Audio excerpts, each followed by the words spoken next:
Assalamualaikum warahmatullahi wabarakatuh.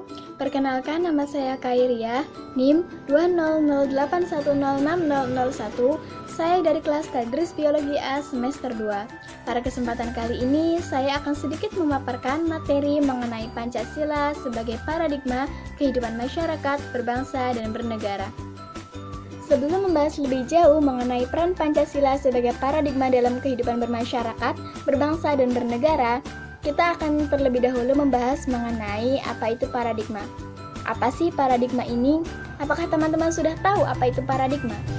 Paradigma pertama kali dikemukakan oleh Thomas S. Kuhn pada bukunya yang berjudul Structure of Scientific Revolution.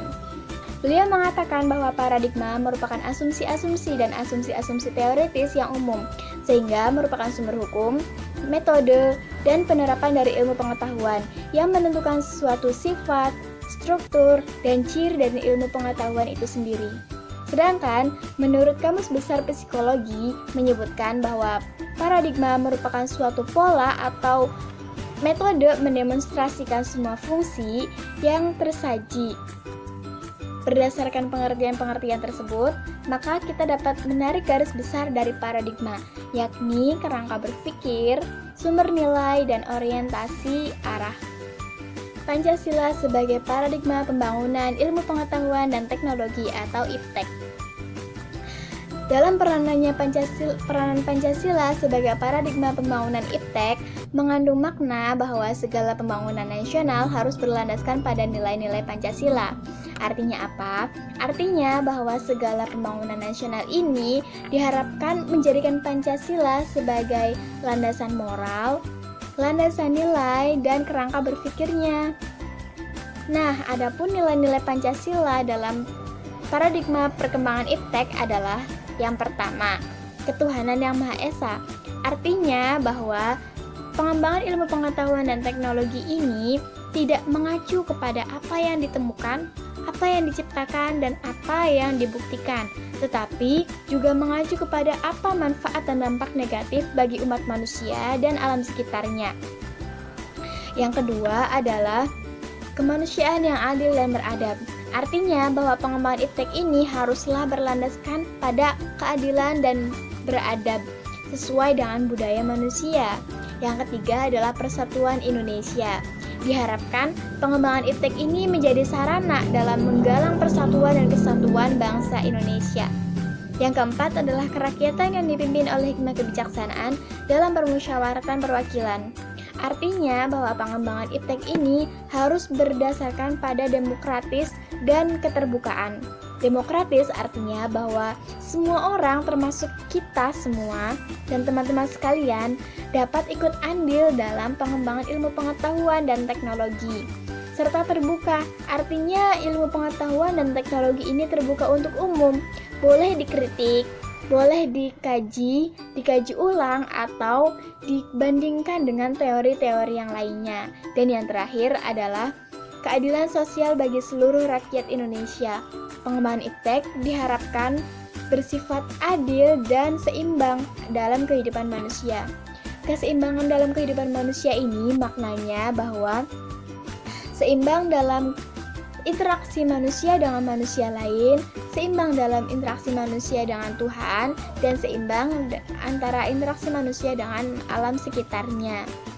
Adapun konsep Pancasila dalam pembangunan nasional meliputi Pancasila sebagai kerangka kognitif dalam mengidentifikasi diri bangsa dan Pancasila sebagai landasan, arah, etos, dan moral dalam pembangunan nasional.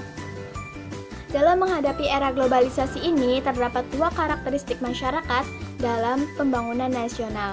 Yang pertama adalah kemajemukan masyarakat dan keanekaragaman budaya. Dan yang kedua adalah dinamika masyarakat dan keterbukaan terhadap budaya asing.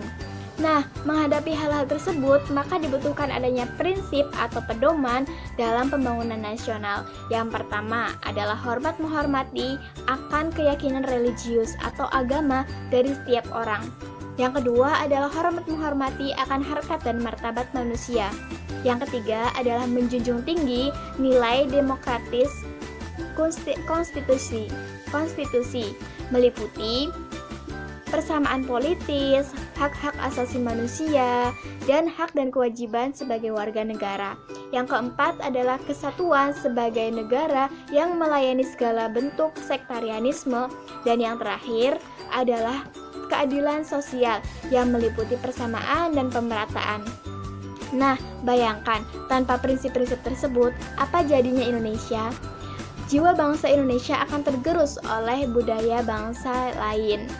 Selanjutnya adalah peran Pancasila sebagai paradigma perkembangan ideologi, politik, sosial budaya, dan hankam rata atau pertahanan dan keamanan negara.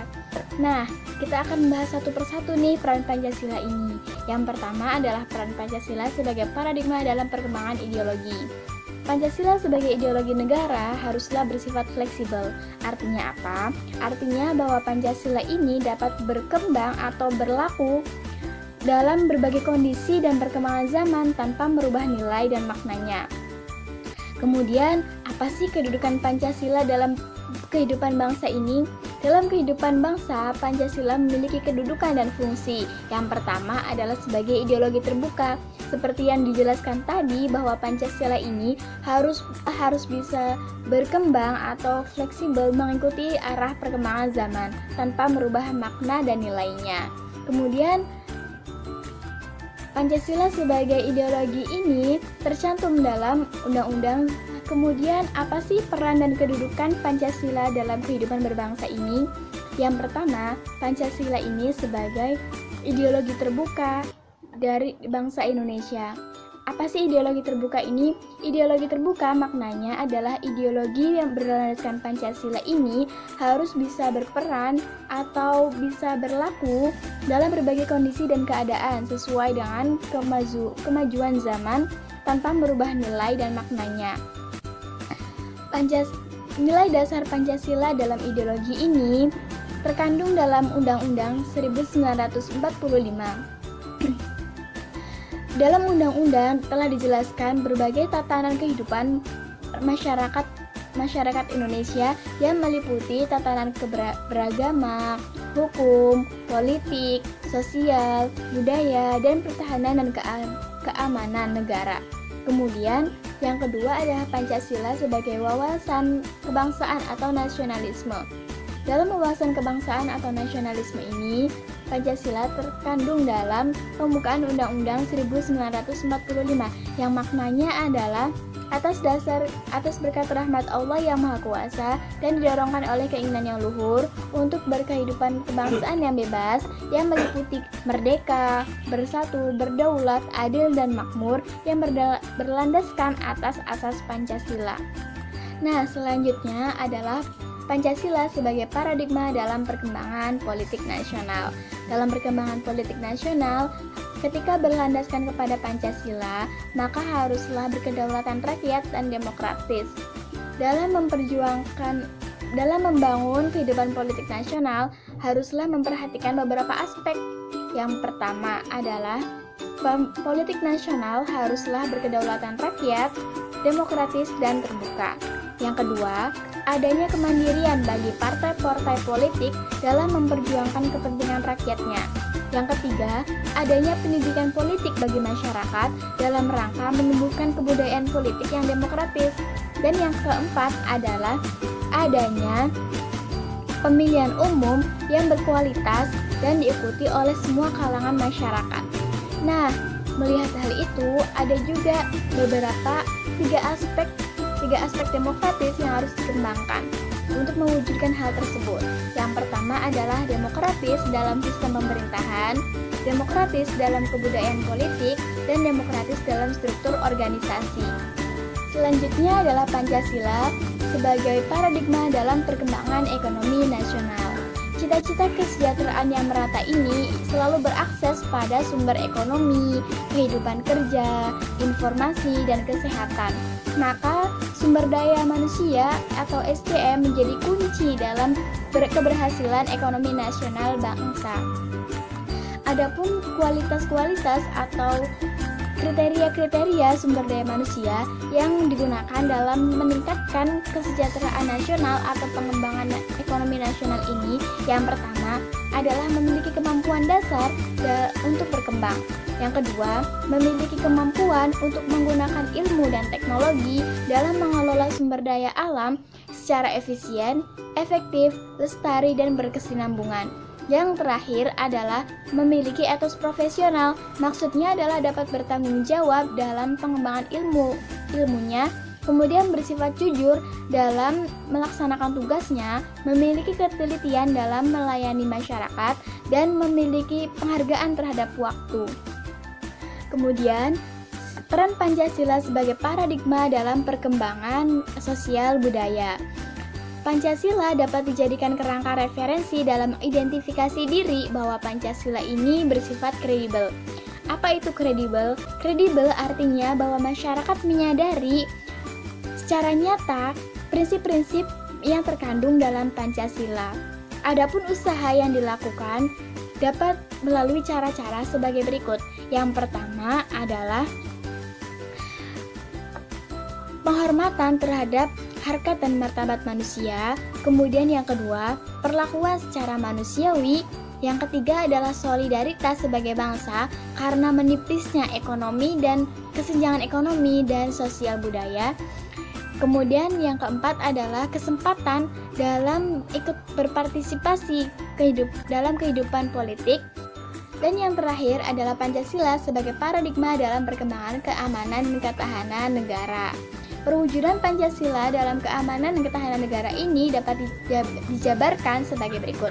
Yang pertama adalah nilai-nilai fundamental yang menyangkut pribadi warga negara. Hal ini meliputi keanekaragaman, pengembangan secara vertikal dan horizontal, serta pemerataan kesejahteraan. Yang kedua adalah nilai-nilai fundamental dalam menyangkut struktur atau sistem dalam kehidupan masyarakat, yakni meliputi solidaritas masyarakat dan partisipasi di seluruh masyarakat. Dan yang terakhir adalah nilai-nilai fundamental yang menyangkut interaksi antara pribadi warga negara dengan sistem atau struktur dalam kehidupan masyarakat yang meliputi keadilan sosial, ketahanan, dan keseimbangan alam, lingkungan. Nah, mungkin sekian yang dapat saya sampaikan. Kurang dan lebihnya mohon maaf. Apabila ada kesalahan mohon dimaklumi. Sekian dan terima kasih. Wassalamualaikum warahmatullahi wabarakatuh.